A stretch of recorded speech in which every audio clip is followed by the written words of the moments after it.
The Great Gatsby, F. Scott Fitzgerald. At 9 o'clock, one morning late in July, Gatsby's gorgeous car lurched up the rocky drive to my door and gave out a burst of melody from its three-noted horn.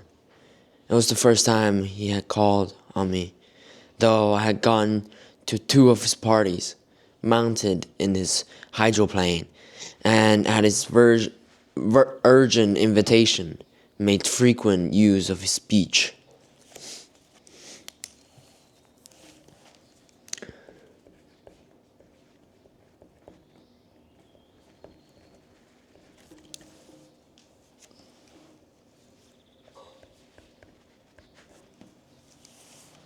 Good morning, old sport. You're having lunch with me today, and I thought we'd ride up together. He was balancing himself on the dashboard of his car with that resourcefulness of movement that is so particularly American, that comes, I suppose, with the absence of lifting work in youth, and even more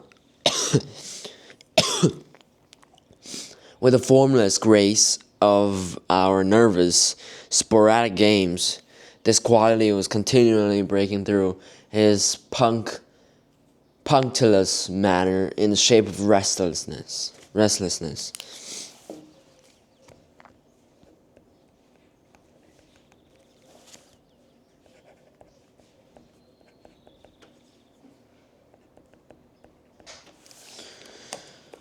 He was never quite still. There was always a tapping foot somewhere, or impatient opening and closing of a hand. He saw me looking with admiration at his car. It's pretty, isn't it, old sport? He jumped off to give me a better view. Haven't you ever seen it before? I'd seen it. Everybody has seen it. It was a rich cream color, bright with nickel, swollen here and there, and its monstrous length with triumphant hat boxes and supper boxes and toolboxes, and terraced with a labyrinth of windshields that mirrored a dozen suns.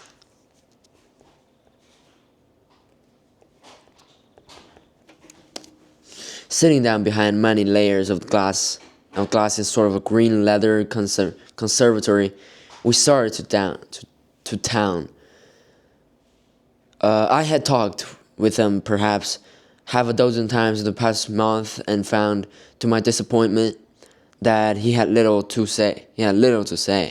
So my first impression, that he was a person of some undefined consequence, had gradually faded, and he had become simply a proprietor of an elaborate roadhouse next door. And then came that disconcerting ride. We hadn't reached West Egg Village before Gatsby began leaving his elegant sentences unfinished, and slapping himself indecisively on the knee of his caramel-colored suit.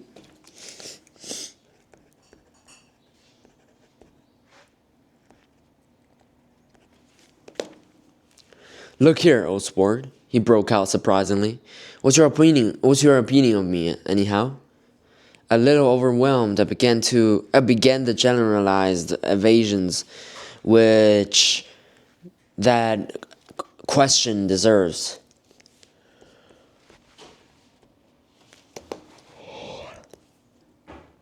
Well, I'm doing to tell you something about my life, he interrupted. I don't want to get the runnity of me from all the story you hear. So he was aware of the bizarre accusations that flowered conversations in his halls. I'll tell you God's truth. His right hand suddenly ordered divine retribution to stand by.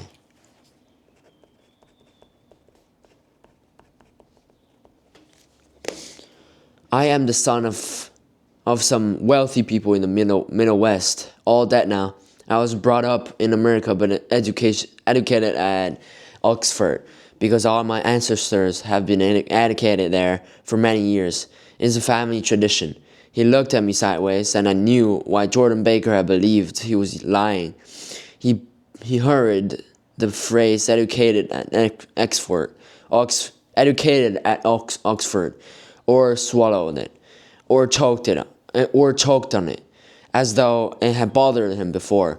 And with his doubt, his whole statement fell to pieces, and I wondered if there wasn't something a little sinister about him, after all. "What part of Midwest?" I inquired casually. "San Francisco." "I see. My family all died, and I came into a good deal of money." His voice was solemn, and if the memory of that sudden extinction of a clan still haunted him.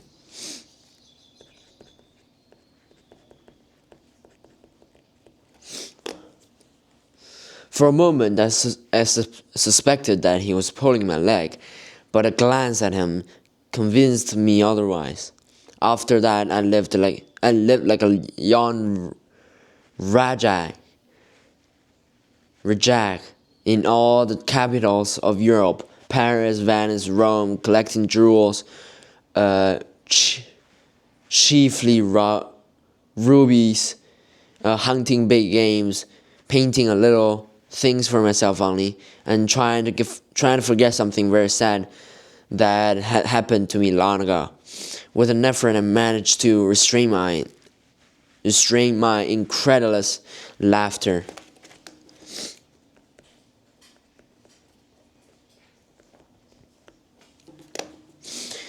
The very phrases were worn so threadbare that they evoked no image except that of a turbaned character leaking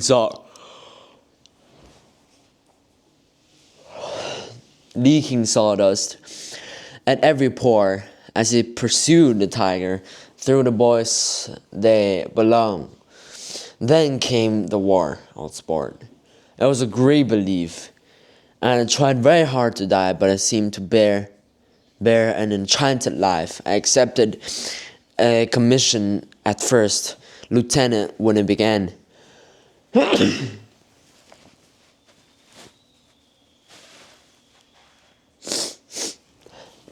In the Argonne forest, I took the remains of my machine gun battalion so far forward that there was a half-mile gap on either side of us where the infantry couldn't advance.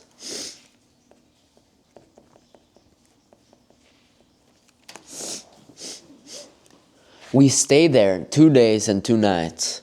130 men with 16 Lewis guns. And when the infantry came up, at last they found insignia of 3 German divisions among the piles of dead.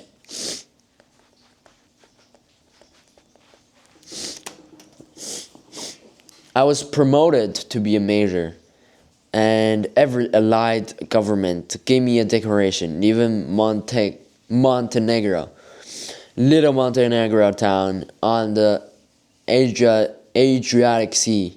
Little Montenegro. He lifted up the words and nodded at them with a smile. The smile comprehended Montenegro's troubled history and sympathized with the brave struggles of Montenegrin people. It appreciated fully the chain of national circumstances which had elicited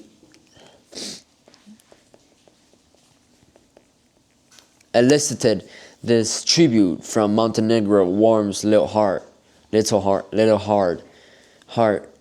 My incredulity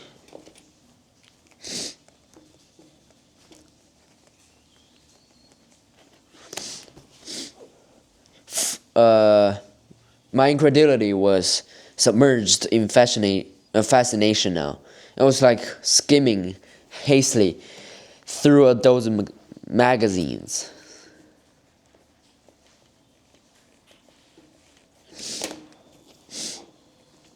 He reached in his pocket, and a piece of metal, slung on a ribbon, fell into my palm.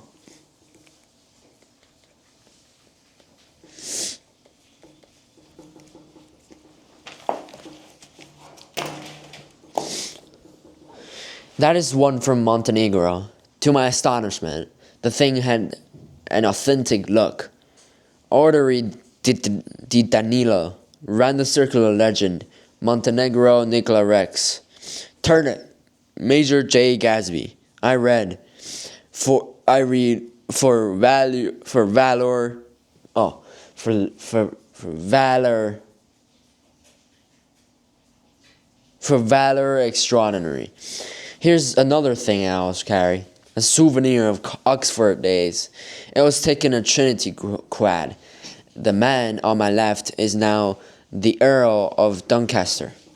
It was a photograph of half a dozen young men in blazers loafing in an archway through which were visible a host of spires. There was Gatsby, looking a little, not much, younger with a cricket bat in his hand. Then it was all true. I saw the skin of tigers flaming in his palaces on the Grand Canal. I saw him opening the chest of rubies to ease with a crimson light at depth, and not gnawing on his broken heart.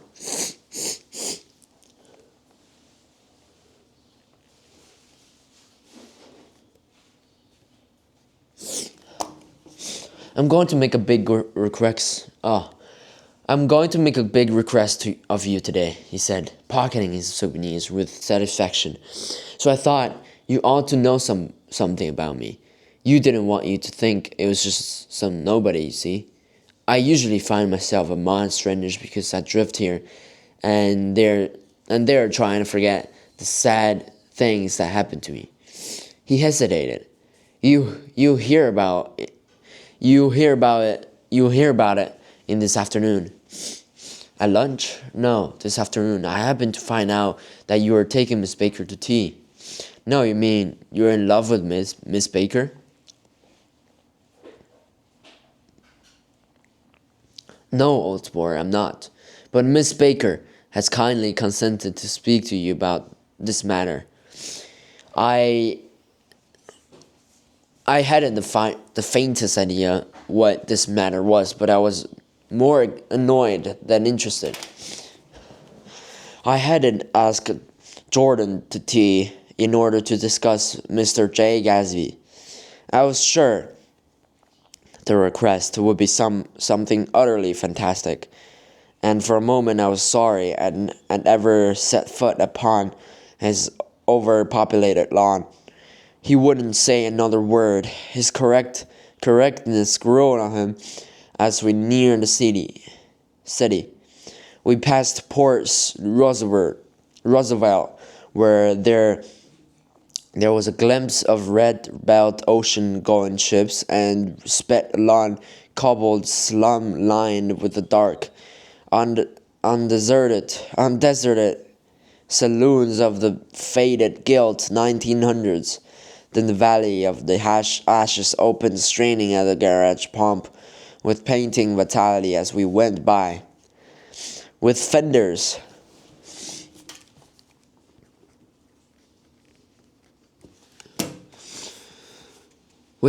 spread like wings, we scattered light through half Astoria, only half. As we twisted among the pillars of the elevated, I heard the familiar jug spat of a motorcycle, and a frantic policeman rode alongside. "All right, no sport," called Gatsby.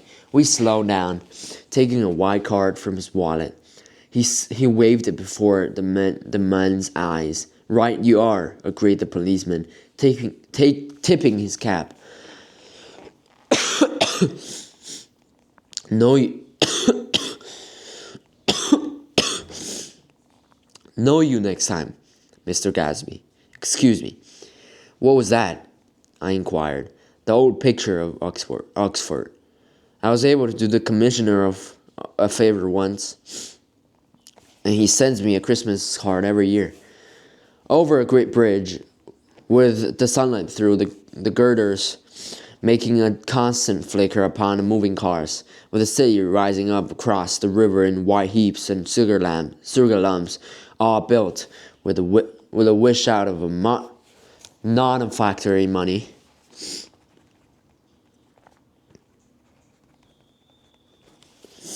The city seen from the Queensborough Bridge is always the city seen for the first time.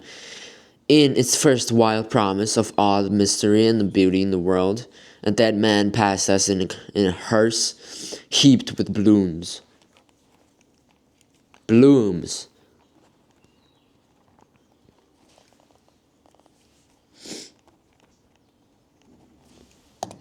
Followed by two carriages with drawn blinds and by more cheerful carriages for friends. The friends looked out at us with the tragic eyes and short upper lips of southeastern Europe, and I was glad that the sight of Gatsby's splendid car was included in their somber holiday. As we crossed Blackwell's Island, a limousine passed us,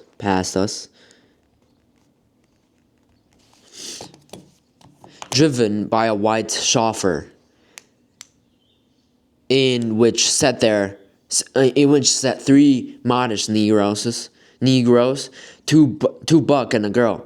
I laughed aloud. Oh my God! I laughed aloud as the yolks of their eyeballs rolled towards us in haughty rivalry. Anything could happen now that we slid over this bridge, I thought. Anything at all. Even Gatsby could happen, without any particular wonder. Alright, so that's for today. And I'll see you guys tomorrow.